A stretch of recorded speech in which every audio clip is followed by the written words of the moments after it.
Fresh off the back of those earnings, 11% growth on a same-store sales basis, Brett, and we talk about 22% on a restaurant level margin basis. Most investors don't expect that to continue. What should they expect? Yeah, Romaine and Alix, thanks for having me.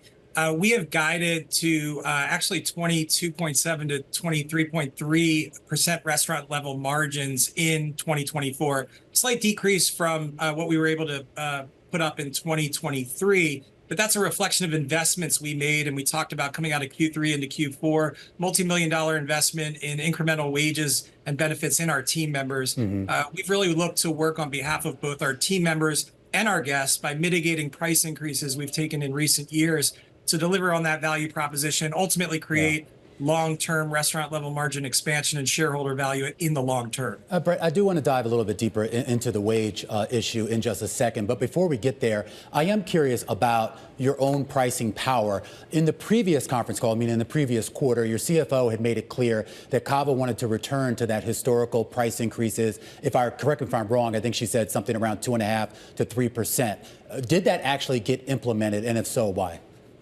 Yeah, that's exactly right. Our last price increase was in January of 2023, and we took roughly 2.5% to 3% in January of this year, the only planned price increase for 2024. And in fact, we talked about absorbing a 30 basis point impact from legislation in California known as AB 1228, whose predecessor was known as the FAST Act, and this takes minimum wage up to $20 an hour or more.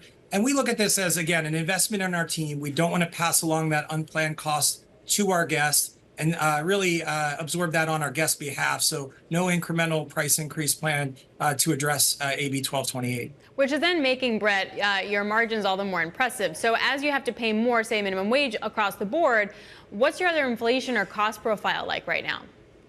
Yeah, it's been moderating year over year. And I think also on the COGS side, we've seen pretty benign inflationary pressures in our direct source model on the supply chain. We directly source over 87% of our ingredients, as well as our vertically integrated manufacturing infrastructure. So really exciting. Last month, we came online with our new state-of-the-art 55,000 square foot facility in Southwest Virginia. This is in addition to our existing facility in Laurel, Maryland. And this is a centralized facility where we produce our chef-crafted recipes, our dips and spreads.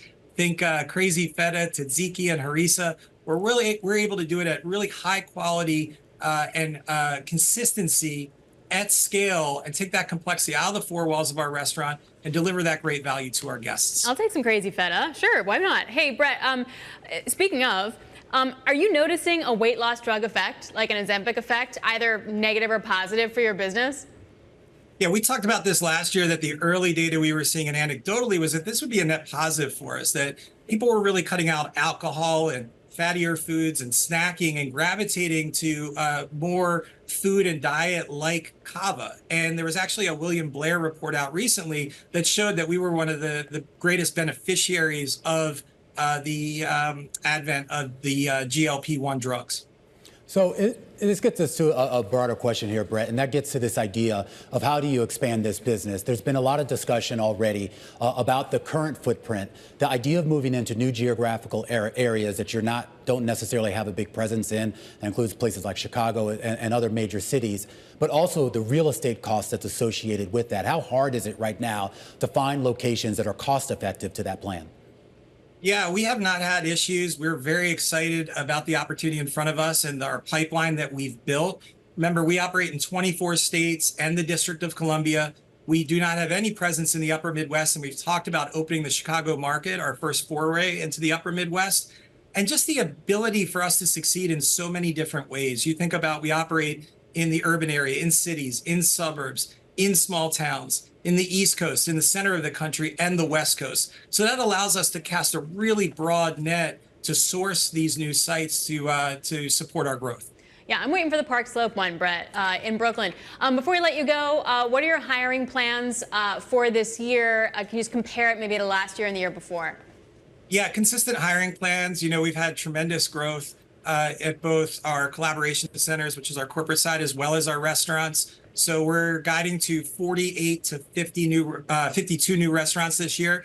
So that's a lot of team members we're going to be looking to hire, and team members we're going to be looking to promote internally to run those new restaurants. Yeah, Brett, and I should point out too, Alix is eagerly awaiting that one out there. I should point out. Do it. Yeah, well, my brother-in-law, he tells me every time. He's just a dick. He's down in Alabama, and that's the only place you can get decent Mediterranean food at Cava. But I am curious, in all seriousness, though. I mean, I always tease them because, I mean, it is Alabama. But, if you're opening in New York, you have a presence here. I see you have a big presence in Boston and a few other cities here. You're dealing with a lot more competition, though, from folks who are selling similar types of food. Well, that's where we think we're differentiated. We have a clear dominant leadership position in Mediterranean, and it's a category we're creating and defining. We think it's the next large-scale cultural cuisine category. As you see demographic trends shift, the country becoming more diverse, you pair that with these modern health and wellness trends where people want to eat better, but they don't want to make compromises or sacrifices. And that's where our unique Mediterranean cuisine comes in, where taste and health unite. Yeah. And so, that's our differentiated point of view in the market, and we're able to deliver something a little bit different than what people have traditionally been able to get in the market.